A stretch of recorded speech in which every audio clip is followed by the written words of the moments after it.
2 நாளாகமம் 25:9. 9வது வசனத்தின் பிற்பகுதி, அதை பார்க்கிலும் அதிகமாய் கர்த்தர் உமக்கு கொடுக்க கூடும்.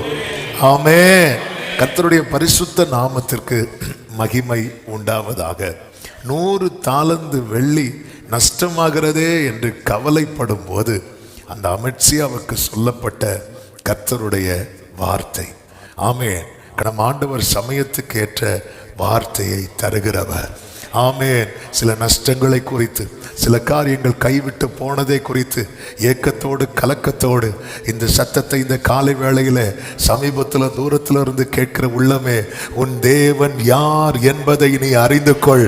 எதை இழந்தாயோ, எது நஷ்டப்பட்டு போகிறதோ அதை பார்க்கிலும் அதிகமாய் அதிகமாய் கர்த்தர் உமக்கு கொடுக்க கூடும். சத்தமா ஒரு ஆமென் சொல்லுங்க பார்க்கலாம். நம் தேவனை குறித்து வேதம் சொல்லுகிறது, அவர் சகலத்தையும் செய்ய வல்லவர். அவர் சகலத்தையும் செய்ய வல்லவர். சகலத்தையும்.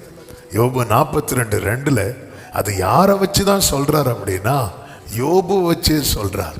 தேவனை குறித்து நிறைய காரியங்கள் யோபுவின் புஸ்தகத்துல யோபுவின் நண்பர்களை வைத்து சொல்ல வைத்திருப்பார். ஆனா இப்படி ஒரு காரியத்தை கர்த்தர் யார் வாயாலே சொல்ல வைத்தார் தெரியுமா? எல்லாமே இழந்து, எல்லாமே நஷ்டமானவனை வச்சு சொல்ல வைத்தார். அப்படி சொல்ல வைத்தவர் அவன் கண்களில் காண வைத்தார். என்ன அவன் என்ன இழந்தானோ அதை பார்க்கிலும் அதிகமாய் அதிகமாய் அதிகமாய். ஹல்லேலூயா. ஆமென். எல்லாரும் கைகளை உயர்த்தி சொல்லுவாங்க, தேவரீர் சகலத்தையும் செய்ய வல்லவர்.